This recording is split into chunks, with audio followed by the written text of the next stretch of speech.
We lost INS कुकरी। माहौल बिगड़ने लगा तो मेरे फादर लॉ बताते थे कि भुट्टो फैमिली ने कहा कि वो उनके क्लिनिक की रक्षा करेंगे।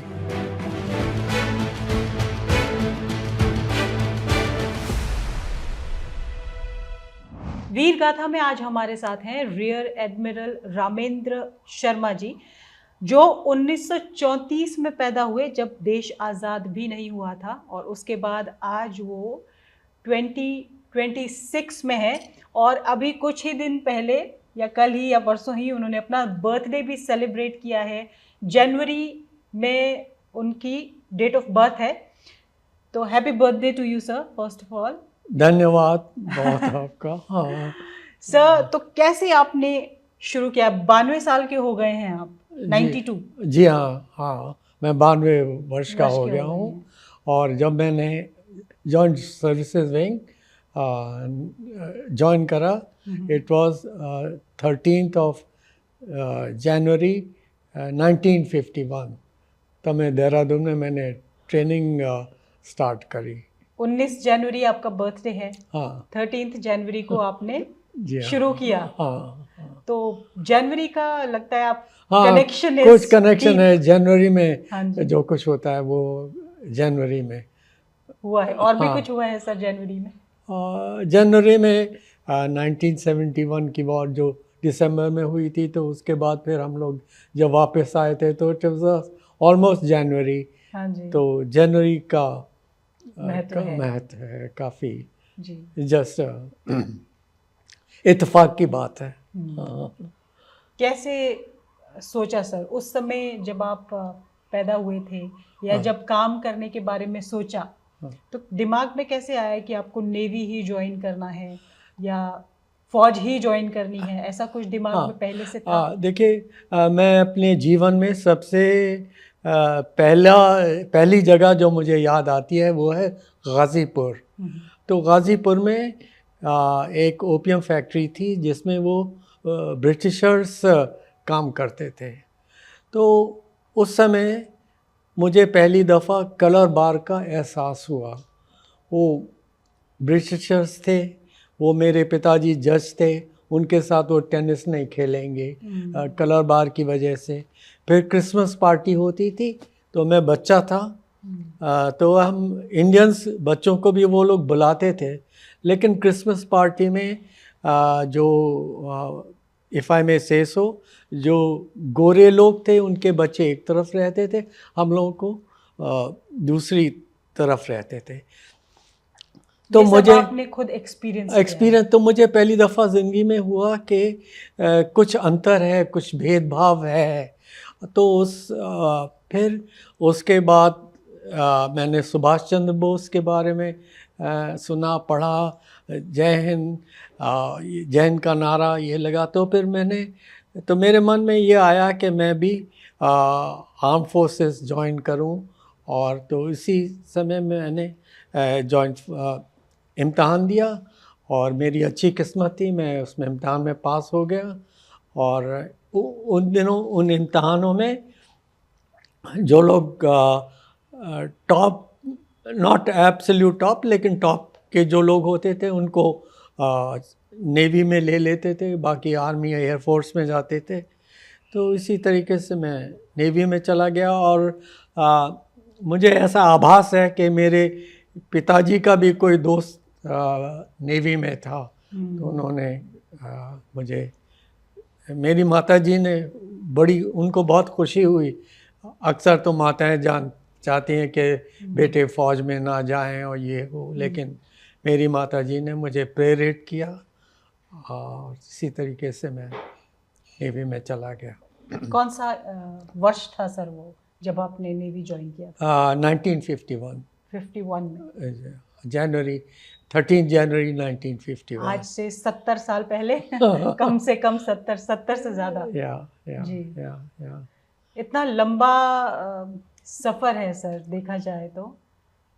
आज़ादी से पहले पैदा हुए, पार्टीशन आपने देखा, उसके बाद भारत को तरक्की करते हुए देखा, तब की फ़ौज में अब की फ़ौज में पता नहीं कितना डिफरेंस है। बहुत अंतर है, बहुत अंतर है। बहुत अंतर है। अब तो टेक्नोलॉजी इतनी हो गई है और लेकिन बेसिक चीज़ें हमेशा वही रहती हैं। हिम्मत होनी चाहिए, अपने आप को ट्रेन वेल करना चाहिए और सबों के साथ मिलकर के काम करना चाहिए। तो दो basic things they always remain the same, only in certain ways it changes. और हम लोग ने जब ज्वाइन करा तब इतने पढ़े लिखे नहीं थे, इतनी टेक्नोलॉजी के बारे में नहीं मालूम था। लेकिन मुझे लगता है कि आजकल के बच्चे जो हैं वो हम लोग से ज़्यादा स्मार्ट हैं। हालांकि लोग समझते हैं कि हम ही लोग चुने दिगरे नेस था, हमारा जैसा कोई नहीं। लेकिन मैं समझता हूँ कि आजकल के बच्चे जो हैं वो हम लोग से ज़्यादा अवेयर हैं, टेक्नोलॉजी के बारे में जानते हैं। हाँ। और जैसे मेरे बच्चे कभी कभी कहते हैं कि dad you were born in British India, we are born in free India.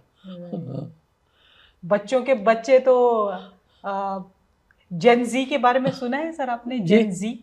हाँ, या Gen Z. Have you heard about it sir? हाँ, थोड़ा सुना है। हाँ, सुना तो है। जेन जी के बारे में क्या सोचते हैं आप? मैं तो ये सोचता हूँ कि change is a way of life. I mean, it's a part of life. Things keep changing. I think in certain ways I'm different to my father. My children are different to me, and their children will be different. But all one hopes is this, that the change is for the better, and change is good for society. That's what. But change will always be there. You can never stop change. Sir आप मुझे बता रहे थे कि 3 लड़ाइयाँ जो major थी वो आपके रहते रहते हुई जब आप फौज में थे। जी जी। 62, 65, 71 जी। इन युद्धों में आपका क्या रोल था? देखिए, पहले 2 में तो मैं जहाज़ों पर नहीं था, बेस में था। तो बेस से जो सपोर्ट करनी होती है वो उसमें हम लोगों का रोल था। But then all of us are trained ultimately for preparing for war. But 71 में I had active role. I was in the Western Fleet. I was with the fleet commander, Rear Admiral E.C. Kuruvilla, and I was, shall I say, eyewitness, or I was absolutely in touch with whatever was happening. मतलब पाकिस्तान की तरफ western side पे आप तैनात थे। हाँ। और क्या नाम था आपके शिप का सर? हम फ्लैग शिप था INS मैसूर। INS मैसूर पे थे। हाँ जी। हाँ जी। कितने आप लोग, एक फ्लीट था पूरा सर? मैसूर और भी जहाज थे, मैसूर के साथ और भी जहाज थे। उधर कुकरी भी था। उसके जो कैप्टन थे, कैप्टन एम मुल्ला, वो मेरे ट्रेनिंग ऑफिसर रहे थे देहरादून में। और ऐसे मैं बहुत ही लकी हूँ कि मेरे ट्रेनिंग ऑफिसर्स बहुत ही फाइन ऑफिसर थे। जैसे Mulla, then there was general Krishna Rao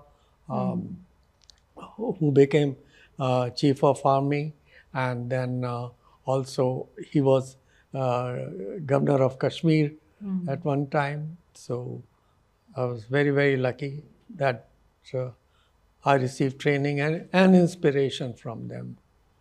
तो 1971 में जब आपको वेस्टर्न फ्रंट पे लगाया गया था, तैनात किया गया था, हाँ। तो उस समय आपका क्या रोल रहा सर? क्या किया था, क्या टास्क था जो आपको करना था, और क्या तारीखें थी वो, अगर आपको याद हो तो? ऐसा तो first of all it was के to detect the enemy and attack them and hit them where it hurts them the most. That is what the main task was. And those days Hindi. हाँ, उन दिनों में मतलब इतनी drones नहीं थे। और जैसी आज किस्म तरह तरह की मिसाइल्स होती हैं, इतनी वो नहीं थी। Missiles were there but the range was not that much and speed was, so it was also to detect them, to to find, उनको ढूंढे हम पहले और वो हमको ना ढूंढ पाए, ऐसा, that is what the main M was. तो ढूंढ कर अटैक करना था। हाँ, ढूंढ करके अटैक करना था। और लेकिन हमको ये तो मालूम था कि कराची की पोजीशन क्या है, हाँ, तो उसको ऐसे ढूंढना इतना ज़रूरी नहीं था जितना उसके कराची के पास पहुंचने का था। उनको बिना हमारा पता लगे कि they should not be able to detect it, so we should go ऐसे साइलेंटली हम लोग अनडिटेक्टेड वहाँ पर पहुँच जाए। तो पहुँचे आप सर? हाँ, हम लोग पहुँचे। फिर जो मिसाइल्स बोट्स थी उनको और आगे जाने दिया, और मिसाइल बोट्स ने पाकिस्तान के ऊपर उनके जहाज़ डुबोए, उनके ऑयल इंस्टॉलेशंस, इन सब को अटैक करा। ऑपरेशन ट्राइडेंट के बारे में हमें बताइए सर। ऑपरेशन ट्राइडेंट एक मेजर ऑपरेशन था उस समय इंडियन नेवी का। मतलब 3 शिप्स जो उनके थे, 3 vessels, 3 vessels, they destroyed it, और उसके बाद कराची को भी तहस नहस कर दिया था। So मतलब it was we fired at them, we detected, and we were able to hit them. They did not know. First they thought के attack was coming from the air. They thought के air attack हो रहा है. But later on they realized that it wasn't air attack. It was attack from the ships. And कोई उस समय कैसा माहौल था शिप के अंदर सर? कुछ याद होगा आपको? क्या बातचीत हुई आपकी बाकी अफसरों के साथ जब वो आपको ऑपरेशन पे भेजा गया था, जब आप लोगों को कहा गया था कि जाओ और मारो? हाँ, नहीं, सबसे पहला दिन तो ये है कि पहला दिन हमको बड़ा लंबा लगा। हाँ, because you know that was the first day at sea before the war started, and you know at that time you think कि maybe you'll detect them and you'll attack them next moment, and then you also so तो पहला दिन बड़ा फिर उसके बाद धीरे धीरे आदत हो गई. It was all normal days and you went to your place of duty and you stayed there and मतलब आसानी से डिटेक्ट नहीं कर पाए थे. बहुत जल्दी नहीं कर पाए थे. हाँ. कितना वक्त लगा होगा सर, याद है आपको?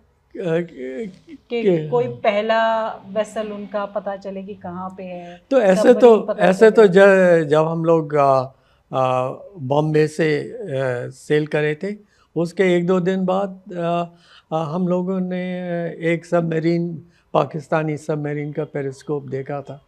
फिर कुछ दिनों के बाद उनके एयरक्राफ्ट भी हमारे फ्लीट के ऊपर आ गए थे. तो फ्लीट को हम लोगों ने डिवाइड करके डिफरेंट डायरेक्शन में जाना शुरू करा. So Pakistani aircraft lost contact with us and it was easy for us after that time. मतलब वो अटैक कर सकते थे? हाँ, उस समय हाँ अटैक कर सकते थे, but then war had not been declared at that time, so they did not, and neither did we. We could have also attacked them, but so it was. But it's that both sides were able to, before the war started, able to detect each other, I think. तो ऐसा क्या हुआ sir, Hindi में बताइएगा जी. ऐसा क्या हुआ कि पाकिस्तान को अचानक इतने लॉसेस हो गए? इंडियन नेवी ने ऐसा क्या कर दिया था? There's a thing sort of surprise. We surprised them. We did something which they were not expecting. They never expected that Navy. वो उन्होंने ये नहीं सोचा था हम लोग उनके ऊपर ऐसे मिसाइल से अटैक कर लेंगे. वो समझते थे कि नॉर्मल गनरी ऑपरेशन होगा, दिन के वक्त अटैक होगा, कुछ होगा. उन्होंने नहीं सोचा था कि रात के समय ऐसे मिसाइल्स उनके ऊपर आ के गिरेंगी. So the element of surprise, the principles of war होते हैं, उसमें होता है surprise, offensive action, lot of their principle. So in this case, the element of surprise turned the table. They never expected. Nobody, दुनिया में किसी ने भी नहीं सोचा होगा कि ऐसे मिसाइल बोट को टो करके ले जाएंगे और फिर उनके ऊपर ऐसे हमला होगा. आपके जब कराची पे हमला हुआ तो आपकी वाइफ जो हैं वो पाकिस्तान, मतलब इंडिया से, उस समय इंडिया नहीं, उस समय भी पाकिस्तान हो गया था. बट जब आपकी वाइफ, मतलब कैसे कहेंगे इसको सर, कि वो पाकिस्तान से माइग्रेट होके इधर आए हैं. तो कहना चाहिए कि वो पाकिस्तान से इंडिया में शरणार्थी थी, बन कर आए थे, बन करके आए थे वो लोग. दे वर रेफ्यूजीज. तो कराची में उनके फादर की एक पुरानी शॉप थी. डिस्पेंसरी थी. डिस्पेंसरी थी. तो इसके पीछे की एक कहानी आपने मुझे बताया, किस्सा बताया. हालांकि वो लोग वापस आ गए थे. पर वो था तो जो हम लोगों ने अटैक करा, उस अटैक में जो मेरे फादर इन लॉ की डिस्पेंसरी, पुरानी डिस्पेंसरी थी, उसको भी कुछ नुकसान तो पहुंचा ही होगा. तो जब हम लोग वापस आए तो मुझे मतलब मेरे फादर इन लॉ को खुशी हुई कि मैं ज़िंदा वापस आया होगा. लेकिन उनको ये भी, मुझे लगता है उन्होंने कभी कहा नहीं, मुझे लगता है कि उनको ये भी दुख हुआ कि वो कराची बहुत पसंद करते थे, लारकाना बहुत पसंद करते थे, कि कराची जैसे शहर में कुछ उनके रिश्तेदार ने कुछ नुकसान पहुंचाया. तो but these are, she must be having mixed feelings, but then this is a जिंदगी का, जिंदगी में ऐसे होते हैं. कोई इसके बारे में कुछ कहा नहीं? कभी नहीं, कुछ नहीं कहा, कुछ नहीं कहा. हाउ डिड यू रियलाइज, आपको कैसे लगा सर कि हो सकता है उनको बुरा लगा हो? मुझे, मतलब आई टोल्ड हिम, मुझे ऐसे लगा कि मैंने ये सोचा कि अगर मैं उनकी जगह होता तो मुझे भी कुछ लगता, बुरा लगता. ऐसे, मतलब ये स्वाभाविक है. कि कुछ लगा हो. तो मुझे भी लगा, उनको लगा होगा, लेकिन उन्होंने कभी भी मुझसे इसके बारे में, ना मैंने उनसे जिक्र करा, ना उन्होंने जिक्र करा. लेकिन वो मुझे कहानी बताते थे कि कैसे वो भुट्टो फैमिली के साथ उनको ट्रीटमेंट करते थे. और भुट्टो फैमिली ने उनसे कहा भी कि वो लोग पाकिस्तान में रहे हैं, लेकिन उनको यही अच्छा लगा फैमिली की हिफाजत के लिए कि वो लोग हिंदुस्तान वापस आ जाएं. तो आपने बताया आपका फ्लीट का पार्ट INS खुकरी भी था. तो I think we lost that vessel in that war. We lost INS khukri. उसके कमांडिंग ऑफिसर थे कैप्टन मुल्ला, उसके कमांडिंग ऑफिसर थे. And was a very fine officer. वो मेरे ट्रेनिंग ऑफिसर भी रहे थे. और मैं उनसे मिला भी था जब फ्लीट बॉम्बे से सेल करने वाला था. उसके एक दिन पहले मैं गया था INS खुकरी में मिलने. एडमिरल कुरुविला साहब जो थे, उन्होंने मुझे निर्देश दिया था कि जो छोटे शिप्स हैं जैसे INS खुकरी, कुठार और दूसरे शिप्स हैं, मैं उन पर धीरे धीरे जाऊं, उनसे बात करूं और उनका हौसला बढ़ाने के लिए. तो मैं INS खुकरी में भी गया था और उनसे मिला था. और वो तो मेरे पुराने ट्रेनिंग ऑफिसर भी रहे थे. सर, एक आपने बताया कि आपके फ्रेंड्स आपका थोड़ा सा मजाक उड़ाया करते थे कि भाई आप वेजिटेरियन हो, लेकिन क्या था सर वो? वो ये था कि मुझे लगा कि मैंने एक पाकिस्तानी सबमरीन के पेरिस्कोप को देखा है. और शाम का समय था. नॉर्मली सबमरीन शाम के समय अपना पेरिस्कोप वगैरह ऊपर करती हैं, तो मुझे लगा तो वो सब कहने लगे कि नहीं नहीं नहीं रमेन, तुम वेजिटेरियन हो, तुम ये फिशी स्टोरी मत बताया करो। तो ऐसे उन्होंने विश्वास नहीं किया, आपने देखा? हाँ हाँ, नहीं उन्होंने विश्वास करा, but then you know they just rejected it. not rejected it, but then you know there's nothing, war had not started, so they submarine couldn't fire at us and we couldn't fire at them. So this is how it is. I mean, I think it's just a sense of humor and 1979 में आपने मुझे बताया, 79 में आप US गए थे किसी course के लिए, जहाँ पे एक पाकिस्तानी ऑफिसर भी था। हाँ जी हाँ, एक पाकिस्तानी ऑफिसर था, उनका नाम है कैप्टन अर्ल आलम, वो थे। हाँ, वो लखनऊ से थे, मैं भी लखनऊ से हूँ। और वो जब पार्टीशन के पहले हमारा उनका घर एक विदिन 1 किलोमीटर होगा। अच्छा। हाँ। लेकिन हम एक दूसरे को जानते नहीं थे। कराची? हाँ, कराची था या कोई और जगह थी सर, जहाँ आप लोगों का घर आसपास? नहीं, लखनऊ में।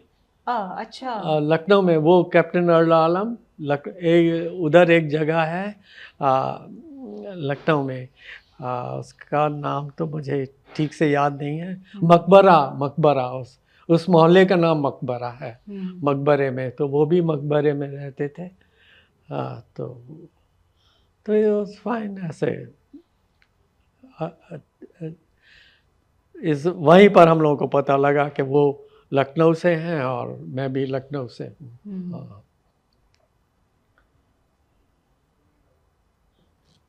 आप कुछ बता रहे थे सर, वो ग्लास ऑफ वाइन? हाँ, वो तो ये थे कि वो कैप्टन अर्ल आलम जो थे, वो अब कभी कभी जब विस्की पीते थे तो वो अपनी फ़ोटोग्राफ विस्की के ग्लास के साथ नहीं खिंचवाना चाहते थे, बिकॉज आई थिंक उनको फॉर रिलीजियस बिलीफ है कि शराब नहीं पीनी चाहिए। तो एक दिन उन्होंने अपना विस्की का ग्लास मेरे हाथ में दे दिया और मेरे हाथ में भी दूसरा एक ड्रिंक था। तो जो यूनाइटेड स्टेट्स नेवी का जो कोर्स ऑफिसर था, जो हम लोग का इंचार्ज था, वो मेरे पास आया और कहने लगा, अरे तुम इतनी शराब पी रहे हो रमेन? मैंने कहा नहीं, मेरी नहीं है, एक मेरी है, एक कैप्टन अर्ल आलम की है। तो उसको बड़ी खुशी हुई कि हम लोग आपस में कोई कोर्स के समय कोई रंजिश नहीं है और हम लोग एक दूसरे से जैसे आपस में लोग मिलते हैं तो वैसे मिलते रहे। तो उनको जो यूनाइटेड स्टेट्स नेवी के जो ऑफिसर इंचार्ज थे, उनको थोड़ा टेंशन था कि कहीं मेरे और कैप्टन अर्ल आलम के बीच में झगड़ा हो या कुछ हो। तो हमने दोनों ने उनको विश्वास दिलाया कि ऐसा कुछ नहीं होगा, ऐसा कुछ नहीं होगा। We are all professional navies and we follow the orders of our government. कोई और आपको यादगार? हाँ, वहाँ पर एक इसराइल की नेवी के थे, फिर जर्मन नेवी का था, पोर्चुगल का था, डेनमार्क का था, तो चिली के थे, और तो बहुत सारे कंट्री थे, बट दे वर ऑल, सब लोग बहुत मतलब मेरे साथ बहुत दोस्ती का उनके साथ बर्ताव था। और सब लोग इंडिया के बारे में पूछते थे और वो समझते, वो लोग कहते थे कि हिंदुस्तान की जो लड़कियां हैं वो बहुत खूबसूरत होती हैं और पतली दुबली और एलिगेंट होती हैं। हाँ, ये सब। हाँ, तो ऐसे अच्छा था, इट वाज गुड। सर, आपने बताया कि आपके जो इन-लॉज थे जी, वो भुट्टो फैमिली के करीब थे काफ़ी। वो मेरे इन-लॉ, मेरे फादर इन-लॉ डॉक्टर थे। वो भुट्टो फैमिली के क्या कहना चाहिए, फैमिली फिजिशियन थे। और उनका क्लिनिक लारकाना में था। एंड जैसा मुझे जहाँ तक मालूम है, भुट्टो फैमिली भी लारकाना ही से आती है, लारकाना सेंस से आती है, तो वो उनके पोजीशन थे। और जब वहाँ पर माहौल बिगड़ने लगा तो मेरे फादर लॉ बताते थे कि भुट्टो फैमिली ने कहा कि वो उनके क्लिनिक की रक्षा करेंगे और उनको कोई नुकसान नहीं आने देंगे। और फिर उन्होंने कहा कि जब सब मामला ठीक हो जाए तो वो लोग वापस चले आएँ या वहीं पर रहें। लेकिन मेरे फादर इन लॉ ने डिसाइड करा कि नहीं, वो इंडिया वापस आ जाएंगे। सो उसका कोई असर पड़ा? आई डोंट थिंक, इतने हालात इतने बदल गए थे कि इट वाज दे, अगर उन्होंने सोचा भी होगा जाने का तो आई डोंट थिंक। तो आप कह रहे थे कि एक ओपिनियन था कि हिंदुस्तान की लड़कियां बहुत खूबसूरत होती हैं, पतली दुबली होती हैं, तो अब मेरे मन में ये सवाल आ रहा है कि आप मैम को कैसे मिले सर? ऐसे ही मैं टेनिस खेलने जाता था और मैडम भी अपने ब्रदर इन लॉ के साथ, इनके ब्रदर इन लॉ भी टेनिस खेलते थे, हम लोग टेनिस खेलते थे, वो क्लब में उनके साथ आती थी, तो ऐसे ही तो वहीं पर मुलाकात हुई। सो it was love at first sight? This question आप मेरी बीवी से पूछिए। सर आप भी बताइए। Yes, not the first sight, but maybe the second sight. Okay, so मतलब आप दोनों ने डिसाइड किया कि हम लोग शादी करेंगे? मेरी वाइफ ने पहले डिसाइड करा। ओके ओके, सो कब आपने शादी की सर? 1964 में। और तब से अब तक how is it going? Yes, fine. It's fine. It's good. It's been,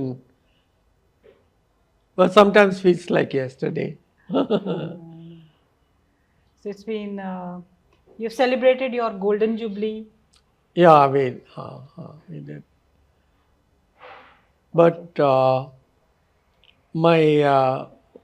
मेरी पत्नी जो है उनको ज़्यादा शौक है पार्टी का, सेलिब्रेशन का। मुझे भी है शौक है, लेकिन इतना नहीं है। जी, इसके अलावा कुछ ऐसा जो आपको लगता है कि जिंदगी का कुछ ऐसा यादगार पल रहा हो जो कभी भूल नहीं पाए आप? एक तो ये था कि सबसे पहले कि जब हम लोग सेल करने वाले थे 71 वॉर के लिए, तो मैंने अपनी पत्नी को नहीं बताया कि हम लोग सेल कर रहे हैं। और उस समय मुझे ये लगा कि may be I never be able to see her again. और बच्चे भी थे, छोटे थे, they were sort of innocent kids. So at that time, it shook me a little, but then उस समय वो it was a part of life and one has to accept it. You're talking about 1971? 1971. Wow. I did not tell her. She didn't know. She didn't know. ये आपके जहन में अभी भी इतना ताज़ा है सर कि वो इमोशन के तौर पे दिख रहा है। और ये है कि ऐसे I've seen few incidents in life which I feel very sorry about. अब जैसे I've seen aircraft crash in front of my eyes. Okay, one moment aircraft is shining and they're spinning and then next moment they have crashed. ये कौन सा aircraft था sir? ये एक air show में था, एयरफोर्स का एनुअल होता है, ये पालम में था जी। तो one of the aircraft while spinning this but तो उस समय ये हुआ। फिर देन मेरे इंस्ट्रक्टर कुछ, हाँ, जिन्होंने मुझे सिखाया, जिन्होंने मुझे बड़ा करा, they passed away, so one felt bad, but दुख सुख तो लाइफ का पार्ट है। हाँ, जी। बट सबसे बुरा मुझे ये लगता है कि हम लोगों के पास सब कुछ है हिंदुस्तान में, हाँ, क्या नहीं है, हाँ, हम लोग खाना उगा सकते हैं, हम लोग फूल उगाते हैं, हम लोग फल उगाते हैं, सब कुछ है हम लोगों के पास, फिर भी हम लोग कुछ भी नहीं है टाइम्स आई फील के क्यों इतने हम लोगों के यहाँ गंदगी हो, हाँ, क्यों इसलिए गंदगी हो, फिर ऐसे लैक ऑफ सिविक सेंस, कैसे हम लोग अपनी कार कहीं बीच में पार्क कर देंगे एम्बुलेंस के सामने, ये सब चीज़ें, तो दिस इज सब कुछ होते हुए भी फिर ऐसे होता है, तो ये से बड़ा अफसोस होता है कि एनी मैसेज सर, जो जैसे आप बता रहे हैं ये चीज़ें नहीं होनी चाहिए, हाँ, तो एक वेटरन की तरफ से कोई ऐसा मैसेज आप देना चाहेंगे लोगों को? वो मैसेज यही है कि हम लोग बहुत कुछ कर सकते हैं जो हमारे हाथ में है और हमें आपको युद्ध में भी नहीं जाना है, हाँ, उनको युद्ध में भी नहीं जाना, लड़ाई में नहीं जाना, हाँ, एटलीस्ट ये कर सकते हैं। हाँ, कुछ कर सकते हैं, मतलब कोई रीज़न नहीं है कि हम लोग ऐसे ही पेपर कप में चाय पिए तो वहाँ पे कूड़ादान है उसमें रख सकते हैं, नहीं, we'll just throw it and we'll not. और फिर मुझे लगता है कि आजकल थोड़ा गुस्सा बढ़ गया, हाँ, रोज़ अखबार में आप पढ़िए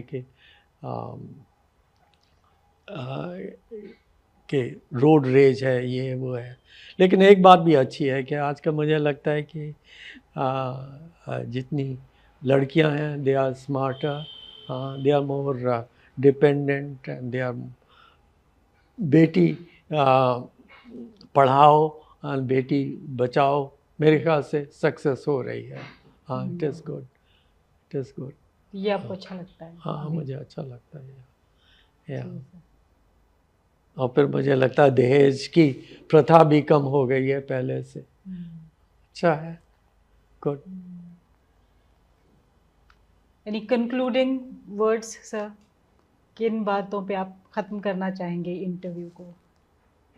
यही हम लोग हिंदुस्तान तरक्की करे, हम लोग आपस में मिल कर के एक दूसरे के साथ रहें और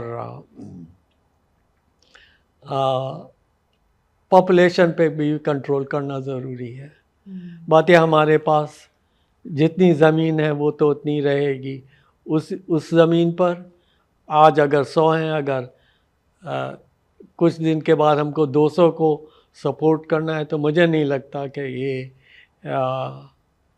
संभव होगा, भगवान करे हो संभव, लेकिन मुझे नहीं लगता कि ऐसा संभव होगा।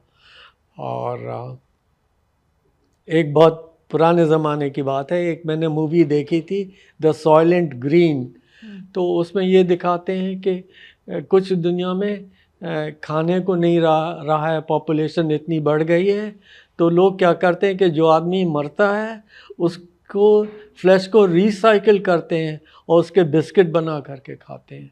You know they were, it was very grim picture there, but then one can't rule out के ऐसी पॉसिबिलिटी नहीं हो सकती, लेकिन भगवान ना करे कि ऐसी हो। Thank you sir for doing whatever you did for the country, for all of us. नहीं, मैंने, देश ने मेरे लिए इतना करा, मैंने तो कुछ भी नहीं करा। कहा भगवान करे कि हम सब लोग, जैसे मैं कह सकता हूँ, मिल कर के रहे, खुश रहे। दोबारा सिपाही बनना चाहेंगे? दोबारा से आप? yes, हाँ, बिल्कुल। If I was born again I would want to be join the Indian Navy. There are no two opinions about, या कोई भी तीनों फोर्सेस हाँ, में कोई भी, हाँ, may be for change Air Force or the Army, but at the moment Navy is still priority number one. Thank you sir. Thank you very much. So हमारे साथ थे रियर एडमिरल रामेंद्र शर्मा जी, जिनसे हमने अभी बात की और उनके बहुत ही इंस्पायरिंग शब्दों को सुना। और मुझे उम्मीद है कि इनकी बातों से हमारी आने वाली जनरेशन्स भी इंस्पायर होंगी और इनके जो मैसेजेस इन्होंने दिए हैं उन पे भी गौर फरमाएंगे। निवृत्ति मोहन, न्यूज़ 9।